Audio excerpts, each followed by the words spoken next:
రాజ్యాంగబద్ధంగా ఎన్నికైన శాసనసభ్యుని డబ్బుతో కొనాలని చూడడం అనైతికమని తెరాస మండిపడింది. ఇతర పార్టీ నేతలను డబ్బుతో కొనడం తెదేపా అధ్యక్షుడు చంద్రబాబుకి మొదటి నుంచి వెన్నతో పెట్టిన విద్యేనని తెరాస నేతలు విమర్శించారు.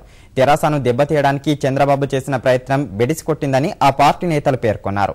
కళ్ల ముందు కనిపించిన దాన్ని కూడా మసిపూసి మారేడుకాయ చేయడం తెదేపాకే చెల్లిందని తెరాస నేతలు దుయ్యబట్టారు.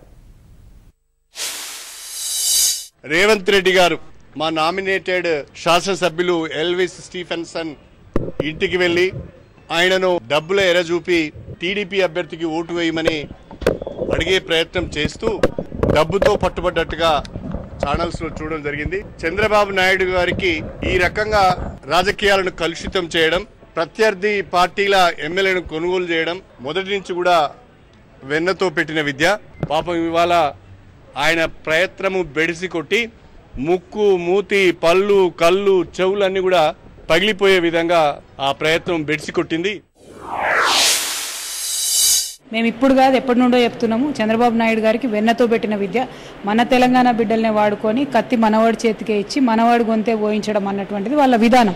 ఖచ్చితంగా ఇది చంద్రబాబు నాయుడు గారు మరి మా ఎమ్మెల్యేలను ప్రలోభ పెట్టడానికి చేసినటువంటి పని. విలువల గురించి మాట్లాడుతూ నిన్నగాక మొన్న హైదరాబాద్లో మహానాడు పెట్టి నీతి వాక్యాలు చెప్పినటువంటి చంద్రబాబు నాయుడు గారి నిజమైన స్వరూపం ఏందన్నది తెలంగాణ ప్రజలకు మళ్ళొకసారి రుజువైంది ఈ సందర్భంగా అని తెలియజేస్తాను. ఎవరైతే నామినేటెడ్ ఎమ్మెల్యే ఇంటికి ఎందుకు పోయిండో దానికి వాళ్ళే చెప్పాలి.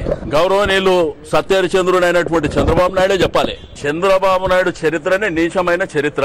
దొంగతనం చేసి దొంగ అన్నట్టుంది పరిస్థితి. ఇంతకంటే నీచమైన దారుణమైన పరిస్థితి ప్రజాస్వామ్యంలో ఎక్కడ చూడం మనం.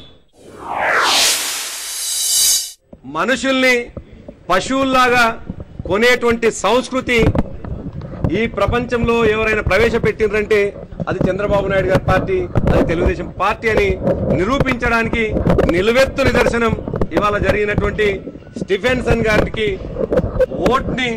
ఓటు తెలుగుదేశం పార్టీ అభ్యర్థికి వేయాలని చెప్పేసి 5 కోట్ల రూపాయలకు బేరం చూపి 50 లక్షల రూపాయలు ఇవ్వాలని ఆశ చూపి వారి ఇంటికి వెళ్లడం, బలవంతంగా ఇవ్వాలని ప్రయత్నం చేయడం ఏదైతుందో ఇది ప్రజాస్వామ్యాన్ని కూలీ చేయడం. కళ్ల ముందు జరిగినటువంటి విషయాన్ని కూడా మసిపూసి మారేడుకాయ చేసేటువంటి ప్రయత్నం చేస్తా ఉన్నారు.